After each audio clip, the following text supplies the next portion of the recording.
തിരുവനന്തപുരം വിഴിഞ്ഞത്ത് നിന്ന് മീൻപിടുത്തത്തിന് പോയി കാണാതായ ആൾക്കായി തെരച്ചിൽ തുടരുകയാണ്. മേഖലയിൽ ശക്തമായ കടൽക്ഷോഭമുണ്ട്. 10 വള്ളങ്ങളാണ് തീരത്ത് നിന്ന് ഇന്നലെ മത്സ്യബന്ധനത്തിന് പോയത്. 2 വള്ളങ്ങൾ കൂടി തിരിച്ചെത്താനുണ്ട് എന്നാണ് മത്സ്യത്തൊഴിലാളികൾ അറിയിച്ചത്.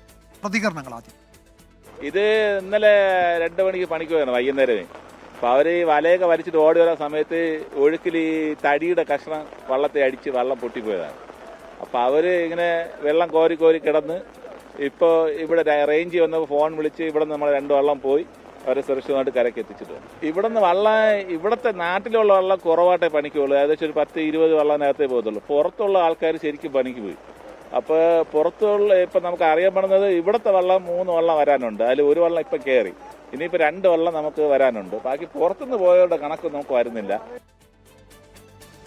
വിഴിഞ്ഞത്ത് നിന്ന് MG പ്രതീഷ് വിവരങ്ങൾ നൽകും. പ്രതീഷ്, എത്ര ആളുകൾ, എത്ര വള്ളങ്ങൾ ഇപ്പോഴും തിരികെ വരാനുണ്ട് എന്നതിൻ്റെ ഒരു കൃത്യമായ കണക്കുണ്ടോ? വിഴിഞ്ഞത്ത് നിൽക്കുമ്പോൾ കടലിൽ വലിയ കാറ്റായിരുന്നു എന്ന് രാവിലെ മത്സ്യത്തൊഴിലാളികൾ പറയുന്നത് നമ്മൾ കേട്ടു. എന്താണ് അവിടെ നിന്നുള്ള മറ്റു വിവരങ്ങൾ?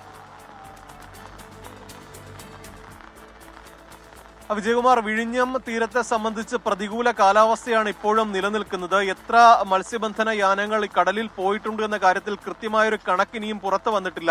10ലേറെ വള്ളങ്ങൾ ഇന്നലെ രാത്രിയോടുകൂടി വിഴിഞ്ഞം തീരത്ത് നിന്ന് മത്സ്യബന്ധനത്തിന് പോയി എന്നാണ് മത്സ്യത്തൊഴിലാളികൾ അറിയിച്ചിരിക്കുന്നത്. അതിൽ ഇനി ഇവിടെയുള്ള പ്രാദേശിക യാനങ്ങൾ 2 എണ്ണം കൂടി തിരിച്ചു വരാനുണ്ട് എന്നതാണ് മത്സ്യത്തൊഴിലാളികൾ പറയുന്നത്. അതിൽ ഒരെണ്ണമാണ് ഇന്ന് രാവിലെയോടുകൂടി അപകടത്തിൽപ്പെട്ടത്. അത് പുല്ലുവിള സ്വദേശികൾ 5 പേർ അടങ്ങുന്ന സംഘം പോയ വള്ളമാണ് മറിഞ്ഞത്. അതിൽ 3 പേർ നീന്തി രക്ഷപ്പെട്ടു. 2 പേരാണ് കടലിൽ അകപ്പെട്ടു പോയത്. അതിൽ പുല്ലുവിള സ്വദേശിയായ ആന്റണിയുടെ മൃതദേഹം രാവിലെയോടുകൂടി തന്നെ പൂവാർ തീരത്ത് നിന്ന് കണ്ടെത്തിയിട്ടുണ്ട്. ഇനി തദയൂസ് എന്ന വ്യക്തിയെയാണ് കണ്ടെത്താനുള്ളത്.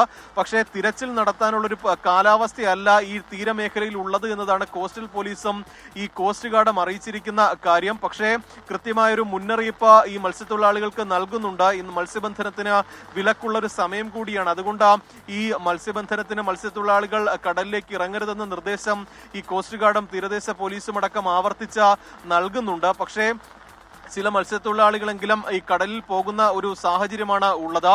ഈ തിരുവനന്തപുരം ജില്ലയെ സംബന്ധിച്ച് ഓറഞ്ച് അലർട്ട് ആണെങ്കിലും അല്പസമയം മുമ്പ് ഈ 3 മണിക്കൂർ സമയത്തേക്ക് റെഡ് അലർട്ട് പുറപ്പെടുവിച്ചിട്ടുണ്ട്. അതുകൊണ്ട് തന്നെ അതിതീവ്ര മഴയ്ക്കുള്ള ഒരു സാധ്യത തിരുവനന്തപുരം ജില്ലയിലുണ്ട്. തീരദേശ മേഖലയിലുള്ളവർ പ്രത്യേക ജാഗ്രത അതുകൊണ്ട് തന്നെ പാലിക്കണമെന്ന നിർദ്ദേശമാണ് പ്രധാനമായും നൽകിയിട്ടുള്ളത്. ഈ തിരുവനന്തപുരത്തിന്റെ വിവിധ തീരദേശ മേഖലകളിൽ കടൽ അത്രത്തോളം പ്രക്ഷുബ്ധമായി തന്നെ തുടരുകയാണ്. തീരത്തേക്ക് കടൽ തിരമാലകളൊക്കെ തന്നെ ആഞ്ഞടിക്കുന്ന സാഹചര്യമാണ്. അതുകൊണ്ട് തന്നെ അത്രത്തോളം ജാഗ്രത എന്തായാലും മത്സ്യത്തൊഴിലാളികൾ പാലിക്കേണ്ടതുണ്ട്.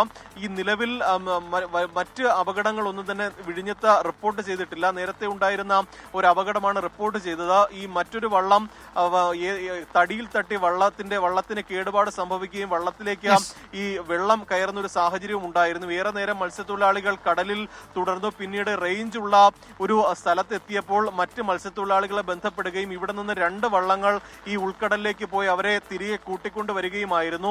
ഇനി ഈ ഫിഷറീസ് വകുപ്പ് ഉൾപ്പെടെ ഈ പോയ മത്സ്യത്തൊഴിലാളികളുടെ കണക്കുകളൊക്കെ തന്നെ ശേഖരിക്കുന്നുണ്ട്. വൈകാതെ തന്നെ ആ 2 വള്ളങ്ങൾ കൂടി തിരിച്ചെത്തുമെന്നതാണ് മത്സ്യത്തൊഴിലാളികളും പറയുന്ന കാര്യം. വിജയകുമാർ, ശരി, 2 വള്ളങ്ങൾ കൂടി തിരികെ എത്താനുണ്ട് എന്നാണ് മത്സ്യത്തൊഴിലാളികൾ പറയുന്നത്. പുറത്തുനിന്നുള്ള വള്ളങ്ങൾ പോയിട്ടുണ്ടോ, ഉണ്ടെങ്കിൽ എത്ര എണ്ണം എന്നത് സംബന്ധിച്ചൊരു കണക്കില്ല.